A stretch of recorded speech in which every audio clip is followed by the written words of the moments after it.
आप सभी को मेरा प्रणाम, खासकर उत्तराखंड की माता एवं बहनों को मेरा सादर प्रणाम है।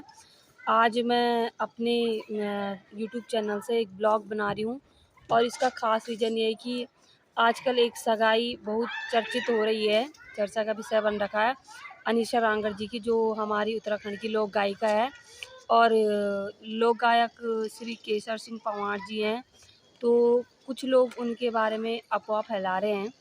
तो सबसे पहले जब उनकी सगाई हुई थी तो उनकी सगाई के दिन केसर पंवार जी भाई जी का एक गाना आया था कि दूध माखू सी माखू जनो फंडू चलाई। तो ये गाने का टाइटल था। तो लोगों ने फिर उस पर उल्टे सुल्टे कमेंट किए। मतलब लोगों का कहना ये है कि ये बेवफाई से रिलेटिव गाना बनाया गया है। और तो लोगों ने उसको मतलब केशर पंवार जी की फ़ोटो या वीडियो और अनीशा की फ़ोटो को साथ में लगा के एडिट करके कुछ उल्टे सुल्टे कमेंट किए।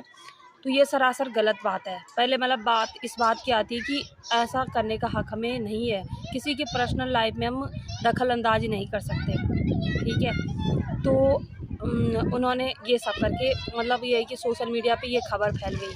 तो जब अनीशा की माँ को ये सब पता चला तो मतलब बोलते हैं ना कि कोई खबर सुन के बौखला जाना है, तो वो ये सुन के बौखला गई। बौखला जाना भी जायज़ बात है भाई, क्यों अपनी बेटी के बारे में गलत नहीं सुन सकता है।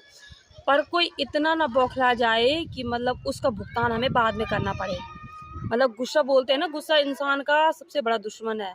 तो उन्होंने अगर ये खबर सुन ली थी तो आपस में वो बैठ के बात कर सकते थे केसर भाई जी से या अपनी बेटी से, क्या है क्या नहीं है। मतलब हम किसी की पर्सनल लाइफ में इंटरफेयर नहीं करते हैं कि कौन गलत है कौन सही है, और फिर भी जो गलत है जो सही है वो आपस में बैठ के इस बारे में बात कर सकते थे।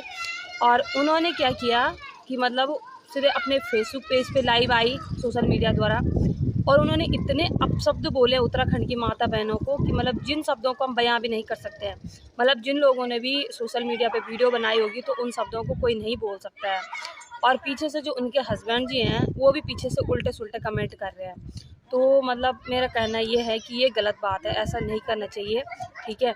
और उन्होंने अपने उसमें कहा है पेज पे कि वो राक्षस जैसी शक्ल है, ये है वो है। तो आंटी जी आपको ये है कि उनको अनीशा जी को आगे बढ़ाने में केसर भाई जी का सबसे बड़ा हाथ है, मतलब पूरा हाथ उनका ही है। तो अगर उनकी राक्षस जैसे शक्ल है तो उस दिन भी उनकी राक्षस जैसी शक्ल थी होगी जब उन्होंने फर्स्ट गाने में उसको लिया था, और तब भी राक्षस जैसी शक्ल होगी जो लास्ट गाने में। इसका मतलब ये नहीं कि अगर आपकी बेटी को कोई इतना आगे बढ़ाता है और लास्ट में आप उसको इतना अपशब्द कह सकते हैं। अगर आपको सोशल मीडिया द्वारा या फ़ोन द्वारा कॉन्टैक्ट में धमकी आई है तो आप पुलिस में कंप्लेन कर सकते हैं, उनका नाम सोशल मीडिया पे ले सकते हैं। इसका मतलब ये नहीं कि आप हमारे उत्तराखंड की माता बहनों को बदनाम करें। ये सरासर हमारी मतलब संस्कृति के खिलाफ है। हमारे उत्तराखंड की संस्कृति इस चीज़ को अनुमति नहीं देती है।